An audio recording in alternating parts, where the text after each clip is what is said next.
कहते हैं कि हर कश्मीरी मुसलमान आतंकी नहीं है, लेकिन मैं हमेशा देखती हूँ जब भी धमाके होते हैं उसका कनेक्शन कश्मीर से होते हुए सीधा पाकिस्तान जाता है। कि फिर हर आतंकवादी मुसलमान क्यों है? अपने घर में ही तो वो बना रहा था, अब क्या घर के अंदर घुस के अमित शाह जाके देखेंगे घर में क्या कर रहे हो? वो खुजली आती है ना, तो इनको बड़ी चूल आ रही है। ये तुर्की और पाकिस्तान, ये इस्लाम जगत के बड़े खलीफा बनने निकले हैं। फिदाइन मुसलमानों के पासपोर्ट पर पाकिस्तान और तुर्की क्यों मिलता है? बिहार के इस चुनाव में रिजल्ट में लेकिन हिंदू की एकजुटता के बावजूद भी हमारे देश में धमाके कब तक होते रहेंगे? आतंकी हमलों का शिकार राजधानी दिल्ली, क्या मैं ये सोचती हूँ कि यहाँ कहीं ना कहीं जांच एजेंसियों की चूक हुई है? नहीं, मैं इसमें 1% भी नहीं कहूंगा कि जांच एजेंसियों की चूक हुई है। देखो, ये बहुत मेरी तरफ से हल्का स्टेटमेंट होगा अगर मैं इस तरह से कहूं। दुनिया का समृद्ध से समृद्ध देश अमेरिका है, वहां पे भी क्राइम तो होता है, इसी तरह का क्राइम होता है, इससे बदतर होता है क्राइम। देखिए स्वामी जी, रशिया में वहां जा राजधानी दिल्ली में पीएम मोदी, राजधानी दिल्ली आप सोच रहे पीएम मोदी, कैपिटल, वहां पे इस तरह से धमाका। पीएम मोदी या अमित शाह जी क्या रात को लठ लेकर के पहरा देंगे? नहीं। आप क्या एक्सपेक्ट करते हो कि वो जिस तरह के वो रील बनाते हैं कि अमित शाह जी होम मिनिस्टर हैं, उनको रेजिग्नेशन देना चाहिए, ये टुच्चे टुच्चे स्टेटमेंट होते हैं जो मतलब पॉलिटिकल लीडर्स देते हैं। मुझे बताओ कि अगर होम मिनिस्टर की जवाबदारी हम स्थापित करते हैं, ये जो पूरा कांड हुआ है वो कांड बाहर से, तो बाहर से जो होगा तब होगा, लेकिन केमिकल तो अंदर हमने tax payer, Hindu tax payer ने अपने पैसे से उनको पढ़ाया लिखाया, डॉक्टर बनाया जी। तो डॉक्टर बनाया कि इंसान बनकर के, जो आप मुसलमान हो तो मुसलमान बनकर के, शरीफ मुसलमान बनकर के देश के अंदर आप डॉक्टर की प्रैक्टिस करोगे या इस तरह के केमिकल बना करके विध्वंसकारी बनोगे?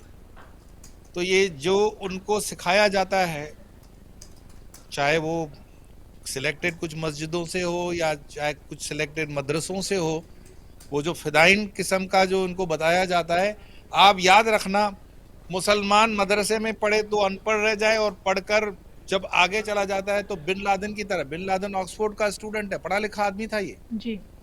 तो मुसलमान पढ़ भी जाए, फिदाइन किस्म का मुसलमान बोल रहा हूँ, सर्व मुसलमानों की बात नहीं चल रही है, जो जुनूनी है, अतिवादी है, तो जिसको हम फैनेटिक मुस्लिम्स कहते हैं, इस तरह का मुस्लिम पड़ गया तो भी खतरनाक होता है भाई। और इसका प्रमाण है कि कितने डॉक्टर्स पकड़े गए, कितने डॉक्टर्स। ये हिंदू को सोचना पड़ेगा। जी। न सिर्फ ये, तो जो उन्होंने बनाया, असेंबल किया, ये तो 10 लाख हिंदुओं को मारने का सामान, और 10 लाख हिंदुओं को मार करके मैं बोलूं चलो, वो हमेशा बोलते हैं ना इंशाअल्लाह, तो इंशाअल्लाह का मतलब है जैसी अल्लाह की मर्जी। तो बार बार समझते क्यों नहीं हो कि अल्लाह हमारी तरफ भी अल्लाह है, तुम्हारा अल्लाह भी हिंदुओं की तरफ खड़ा है, वो नहीं मान रहा है। इंशाअल्लाह मतलब मर्जी उसकी ये है कि हिंदू बचेगा, तुम फंसोगे। तो अगर अच्छे मुस्लिम हो, नमाज पढ़ते हो, तो ये क्यों कुकर्म करते हो? जिस देश में खाते हो उसी देश की थाली में तुम लोग शहीद कर देते हो। कश्मीरियों को हमने, ये कश्मीर से भी तो जुड़े हुए लोग हैं, आज भी कश्मीर लेकिन को हिंदू कश्मीर टैक्स के जो पेयर के पैसे मुख्यमंत्री से जा हैं रहा उमर पैसा। अब्दुल्ला, वो तो साफ कहते हैं कि हर कश्मीरी मुसलमान आतंकी नहीं है, लेकिन मैं हमेशा देखती हूँ जब भी धमाके होते हैं उसका कनेक्शन कश्मीर से होते हुए सीधा पाकिस्तान जाता है। मैं तो खुले से हमेशा ही बोलता हूं कि हर मुसलमान आतंकवादी नहीं है, लेकिन हर आतंकवादी मुसलमान क्यों है, इसका जवाब दो। आप मीडिया वाले भी आधी अधूरी स्टेटमेंट उनके सुनकर आ जाते हो, चाय पी के आ जाते हो। उमर अब्दुल्ला से पूछो, एग्रीड कि हर मुसलमान आतंकवादी नहीं है, लेकिन मेरे अब्दुल्ला तुम बताओ कि फिर हर आतंकवादी मुसलमान क्यों है? जी। कौन से मदरसे में तुम ये उसको शिक्षा देते हो? ये जो काम हो रहा है, एक डॉक्टर के पास हिंदू विश्वास करके जाता है, हिंदू मुसलमान के पास जब जाता है डॉक्टर के पास, तो भगवान तरीके से उसको मान के जाता है। तुम उसको अंधकार में रखकर उसका खतना कर दोगे? तो मुसलमान डॉक्टर हो, तुम्हारे पास कोई स्त्री आती है तो तुम उसका गर्भाशय काट करके उसकी संतति को हमेशा के लिए बंद कर दोगे? ये कुरान तुम्हें सिखाता है। और मुझे शिकायत हिंदू संतों से भी है, ये काम हिंदू संतों को जनता में जागृत करने का है। इस समय अगर हम नहीं बोलोगे तो कब बोलोगे? तुम्हारे लिए कोई दूसरा देश है क्या हिंदुस्तान के अलावा? हिंदू धर्म के प्रैक्टिस करने के लिए कोई दूसरा देश है? तो हिंदुओं को जागना पड़ेगा, हिंदुओं को जगाना पड़ेगा। और ये वस्त्र जो है ये अभय है, अभय बनाने के लिए है। अगर हम नहीं बोलेंगे तो कौन बोलेगा? मुझे बताते हैं कि स्वामी जी आपको खतरा है, मैं कमेंट्स में मैं पढ़ता रहता हूँ, जी। इस तरह की धमकियां होती है। हम कभी पुलिस स्टेशन इस तरह से नहीं जाते हैं कि हमें बचाओ, प्रोटेक्शन दो। क्योंकि अगर तुम्हारा भगवान में विश्वास है, अगर तुम्हारा उस परमात्मा में विश्वास है, तो तुम धर्म पर हो, सत्य पर हो, धर्मो रक्षति रक्षिता। लेकिन हिंदू युवाओं को समझना पड़ेगा, ये जो कहते हैं ना कि हम फैनेटिक्स नहीं है, हम तो सेक्युलर हैं, किसी की भी लारी पे खा लोगे, किसी के लारी का उठा के। मैं कहता हूं सतर्क हो जाओ भाई। डॉक्टर के पास जाओ तो आजकल तो वो हिंदू नाम भी रखने लगे हैं। सतर्क हो जाओ, किनके पास जा रहे हो, वो डॉक्टर हैं, किसके पास जा रहे हो, पहले नाम से देखो। मैं सुप्रीम कोर्ट को कोई भगवान नहीं मानता हूं, आपके रिकॉर्ड से बोल रहा हूं। हमारा भगवान है। सुप्रीम कोर्ट को हम टैक्स देते हैं, तब जाके वो सैलरी लेता है। वो जो उन्होंने कहा था ना, कुंभ में नाम लगाने की जरूरत नहीं है, हम नाम देख के जाएंगे। जी। और ये इजाजत हमें हमारा संविधान देता है। वो करें तो धर्म पालन कर रहे हैं और हम करें तो अधर्म कर रहे हैं। तो हिंदुओं को जागना पड़ेगा। नाम चेक करके डॉक्टर के पास जाओ, नाम चेक करके स्कूलों में अपने बच्चों को पढ़ाने के लिए भेजो। कौन उसको पढ़ा रहा है भाई? तो चाहे वो आपका डॉक्टर हो, इंस्पेक्टर हो, सिपाही हो, साइंटिस्ट हो, टीचर हो, पॉलिटिशियन हो। भूल गए आपके राष्ट्रपति हमीद अंसारी? इस देश ने उनको क्या नहीं दिया और उन्होंने देश को क्या दिया? मुझे सब आप आज ही बोलना है क्या? हिंदुओं को जगाना पड़ता है, बार बार उनको याद दिलाना पड़ता है। आपने जो मूल प्रश्न पूछा कि इसमें गृह मंत्रालय का कोई वीकनेस या एजेंसी का वीकनेस, मैं एजेंसी में काम करने वाले मेरे बहुत अच्छे अच्छे शिष्य हैं, चाहे वो एयरफोर्स में हो, आर्मी में हो, नेवी में हो, पुलिस में हो, 12-12, 16-16 घंटे की ड्यूटी देते हैं भाई। अब इससे ज्यादा क्या जान ले लोगे उनकी? जिनको खुराफात करनी है, जिनको देशद्रोह करना है, जिनको धर्म के विरुद्ध जाना है, वो तो नालायकी कहीं से भी कर लेगा। अपने घर में ही तो वो बना रहा था, अब क्या घर के अंदर घुस के अमित शाह जाके देखेंगे घर में क्या कर रहे हो? तो थोड़ा सा हमारे अंदर विवेक होना चाहिए। ऐसे हल्की स्टेटमेंट करना पॉलिटिशियन को भी शोभा नहीं देता, और ये कारण है कांग्रेस के हारने का।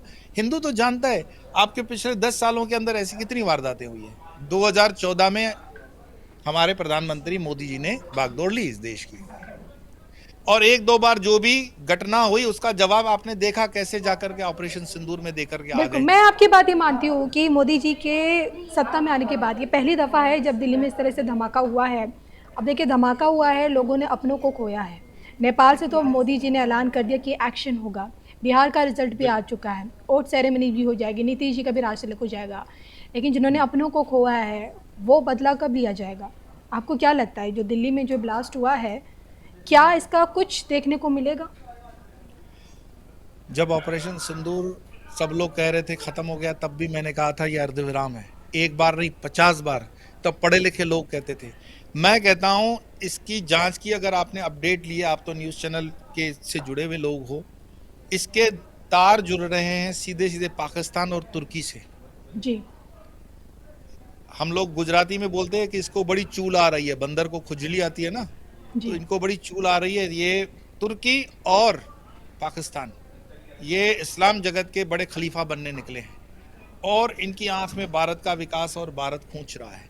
कोई भी डायरेक्ट जो अटैक होता है ना, आप डायरेक्ट अटैक ना करते हुए आतंकवाद का सहारा लेकर के ब्रेन वॉश करके इन पढ़े लिखों को कर लेते हो। तो इसमें ऑपरेशन सिंदूर से मैं इसको जोड़ रहा हूं, मंगल की महादशा से जोड़ रहा हूं। इस पर कई वीडियोज हैं, मैं रिपीट नहीं करूंगा। ये समीकरण ऑपरेशन सिंदूर को कंटिन्यू करवा देगा। अगर पाकिस्तान के ये टुच्चे टुच्चे नेता हिमाकत करेंगे बोलने करने में भी, इस बार भारत की तरफ से जो अगर शुरुआत होती है, तो ट्रंप वगैरह को भी मतलब जो है ना क्रेडिट लेने का सपना भी नहीं आएगा, क्योंकि सीधी सीधी दिख रही है बातें, जुड़ रही हैं। मरने वाला तुर्की विजिट करता है, मरने वाला उसमें पाकिस्तान विजिट करता है। मुझे एक बात बताओ, जैसे वो अब्दुल्ला बोलते हैं कश्मीर के कि सारे मुसलमान आतंकवादी नहीं होते हैं। मेरा प्रश्न है, फिर सारे आतंकवादी मुसलमान क्यों होते हैं? और दूसरा प्रश्न उसमें जोड़ दो कि मरने से पहले ये फिदाइन मुसलमानों के पासपोर्ट पर पाकिस्तान और तुर्की क्यों मिलता है? तो इसका जवाब कौन देगा? जो अच्छे 80% मुसलमान हैं, उनको ये 20% की गंद मुसलमान को खुद ही दूर करना पड़ेगा। और अगर वो समय सर इस कदम को नहीं समझाते हैं, तो कानून अपना काम कर रहे हैं। हमारा कानून में विश्वास है। हमने जिस सरकार को चुना है वो काम कर रही है। और हमें हमारे नेताओं पर, हमारी पार्टी पर, हमारे प्रशासन पर पूरा विश्वास होना चाहिए। अमित शाह जी जो कर रहे हैं बहुत बढ़िया काम है, होम मिनिस्ट्री बहुत बढ़िया काम कर रही है, एजेंसियां बहुत शानदार काम कर रही है, बहुत कम समय के अंदर आरोपी अपराधी जो भी है वो पकड़े जा रहे हैं, इससे ज्यादा और क्या चाहिए।